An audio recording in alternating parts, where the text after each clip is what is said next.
Hello everyone. So welcome back. Today we are going to discuss the next topic, reflection of light from class 10. It's our second lecture, na? So let's start. Suppose reflection of light, how do reflection of light occur, right? I'm drawing a line. Suppose it is, you can say it is a plane mirror. Either you consider mirror कि हमने mirror ले रखा है, या फिर आप इसको medium 1 और मीडियम 2 भी कंसिडर कर सकते हो. ठीक है. मीडियम का मतलब है जैसे कई बार एयर से वाटर की तरफ लाइट रे जा रही है, राइट, ऐसे कह सकते हैं आप. ठीक है. एक सोर्स है पॉइंट ए जहां से जो है लाइट रे स्ट्राइक कर रही है मीडियम 2 के सरफेस पे, राइट. और वहां से क्या हो रहा है, ये लाइट रे रिफ्लेक्ट बैक कर रही है two point B. So this is how your reflection take place. So basically your reflection of light means bouncing back of light in same medium. एक ही मीडियम में जो है बाउंस बैक हो रही है लाइट. एयर में ही रही ना, वाटर पे तो नहीं आ रही है, तो एक ही मीडियम में क्या कर रही है, लाइट जो है वापस से जा रही है, right. So it is your bouncing back of light in same medium, right. अब इट इज ऑफ 2 टाइप्स. ये क्या है, 2 तरीके का है. सही है. क्या है, एक है आपका रेगुलर रिफ्लेक्शन और एक है आपका इरेगुलर रिफ्लेक्शन, राइट. तो रेगुलर में क्या आता है, सपोज अगेन हमने एक सरफेस ले लिया, मिरर ले लिया, प्लेन मिरर ले लिया, उस पे जो है पैरेलल लाइंस जो है, पैरेलल लाइट की रेज जो है वो फॉल कर रही है, राइट. तो वो जब रिफ्लेक्ट होंगी तो वो भी एक पैरेलल पैटर्न में होंगी. मेरे से इतने पैरेलल नहीं ड्रॉ हुआ है, बट ये पैरेलल पैटर्न में आपकी रिफ्लेक्ट हो जाएंगी. तो this is a regular reflection. जो आपका मिरर होता है, अब आपका ऑर्डिनरी मिरर है, उससे भी क्या होता है, रेगुलर रिफ्लेक्शंस जो होते हैं. ऑर्डिनरी मिरर कैसे तैयार किया जाता है, ऑर्डिनरी मिरर में क्या करेंगे, ऑर्डिनरी मिरर पे एक सिल्वर कोटिंग लगाई जाती है. प्लेन मिरर पे एक साइड पे क्या करते हैं, सिल्वर कोटिंग लगाई जाती है, राइट. और उसके ऊपर फिर रेड कलर किया जाता है. ये मैं ऐसी इंडिकेशन के लिए शो कर रही हूँ. This is your red paint, right. वो किया जाता है सो दैट कि उसको हम मिरर बना सके. जो प्लेन मिरर होता है ना, जो जिससे हम ग्लास होता है, प्लेन ग्लास जो सी थ्रू होता है, उसको जो है यूज करते हैं हम ऑर्डिनरी मिरर बनाने के लिए, राइट. क्या करेंगे, सिल्वर कोटिंग करेंगे और रेड पेंट कर देंगे कोटिंग को प्रिजर्व करने के लिए, राइट. जो सिल्वर है वो क्यों यूज किया जाता है, बिकॉज जो आपका सिल्वर है that is your best reflector. वो आपका बेस्ट रिफ्लेक्टर है. वो मोस्ट ऑफ द लाइट को क्या करेगा, रिफ्लेक्ट बैक कर देगा. तो रेगुलर में आपने याद रखना है, एक प्लेन सरफेस लेना है और उस प्लेन सरफेस पे पैरेलल रे स्ट्राइक कर रही हैं और वो रिफ्लेक्ट बैक कर रही हैं. उसी तरीके से इरेगुलर में क्या होगा, इरेगुलर सरफेस, इरेगुलर ऊबड़ खाबड़ सरफेस है, ठीक है. कुछ लाइट रे यहाँ पड़ रही हैं, कुछ यहाँ पड़ रही हैं, कुछ कहीं पड़ रही हैं, राइट. तो वो रिफ्लेक्ट कैसे होंगी, कुछ ऐसे रिफ्लेक्ट हो जाएंगी, कुछ स्ट्रेट रिफ्लेक्ट हो रही हैं और फिर कुछ दूसरी तरफ पे रिफ्लेक्ट हो रही हैं, राइट.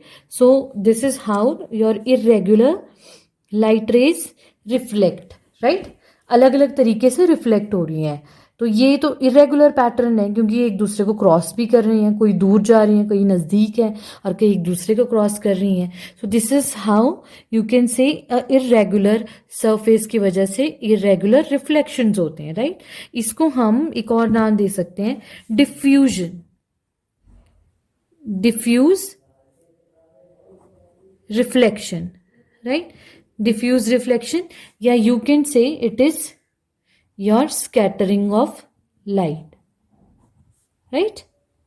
इसको हम स्कैटरिंग ऑफ लाइट भी कह सकते हैं. तो इससे नेक्स्ट टॉपिक पे आते हैं, वो है आपका laws of reflection. Now this is your laws of reflection. you have 2 laws of reflection, right? So let's go with the law 1. Your law 1 is that your incident ray reflected ray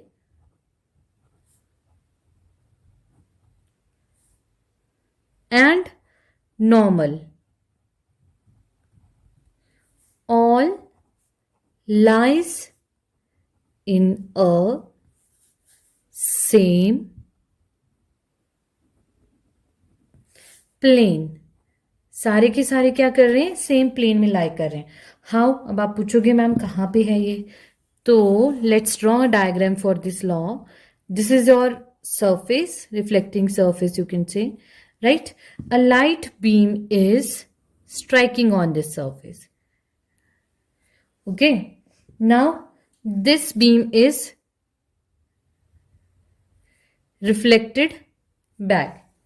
Okay, reflection हो रहा है and these two beams are divided by a straight line that is called normal. Okay, अब चलो उनको मैं आपको mention कर देती हूँ. दिस इज योर इंसिडेंट रे. जब कोई रे किसी चीज से फॉल कर रही है तो वो होती है इंसिडेंट रे. जब वो वहां से रिफ्लेक्ट करेगी तो वो क्या हो जाएगी, रिफ्लेक्टेड रे. राइट, ये दोनों रेस को जो डिवाइड करिए that is your normal. Okay, यहां पे this angle and this angle, we have two angles.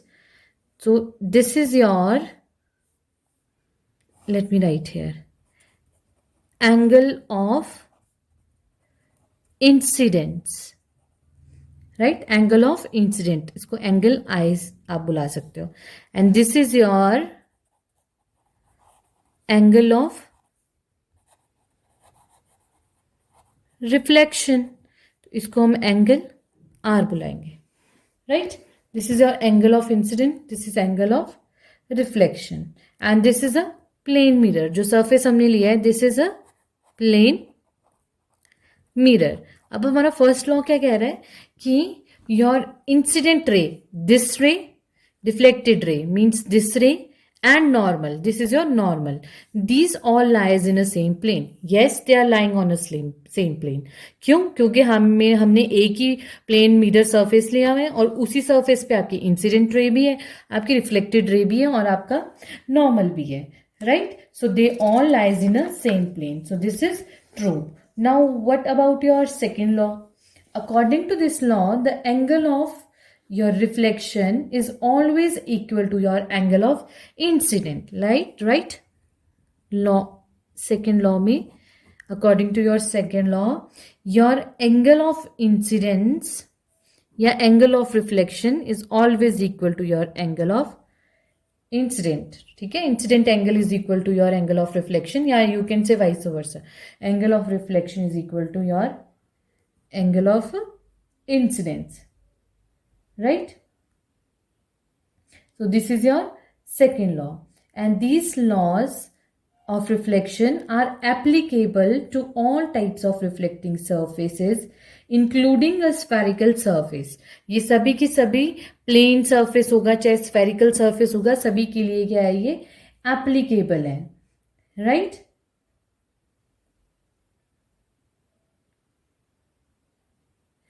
इसमें आपके पास एक और कंडीशन आती है बच्चे. क्या कंडीशन है, इफ, एक एक्सेप्शनल टाइप कंडीशन है आपके पास. If we take a surface, again a plane surface, right, तो इस प्लेन सरफेस में अगर कोई लाइट रे जो है इस तरीके से फॉल कर रही है, राइट, नॉर्मली फॉल कर रही है, यार ये नीचे की तरफ, right, this is an incident ray and this will be a reflected ray. ये यहीं से ही इसी पॉइंट पे स्ट्राइक करके और it goes back, it reflected back. This is an incident ray and this is a reflected ray. एक ही path उसने जो है फॉलो कर रहा है. ठीक है, अगर इंसिडेंट रे आपके पास, आप लिख सकते हो कि नोट में डाल दो इसको कि आपकी इंसिडेंट रे इज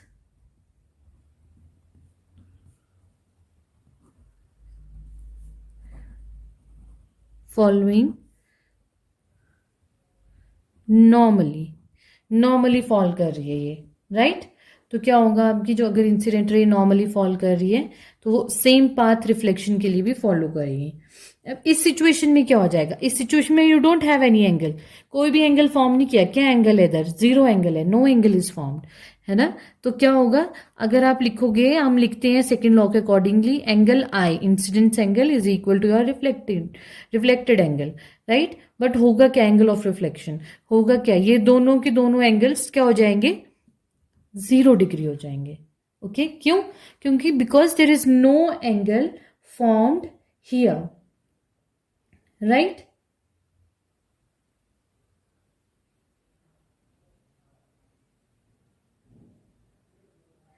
ठीक है, उसी तरीके से जैसे हमने यहां लिखा है angle I is equal to angle are.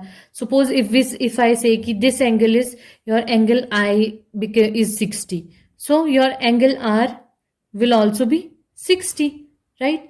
नहीं तो क्या होगा, अगर आपका एंगल आई मैं बोलूं कि 30 डिग्री है, तो आपका एंगल आर भी कितना हो जाएगा, 30 डिग्री हो जाएगा, right. So this is how we go with the laws of reflection.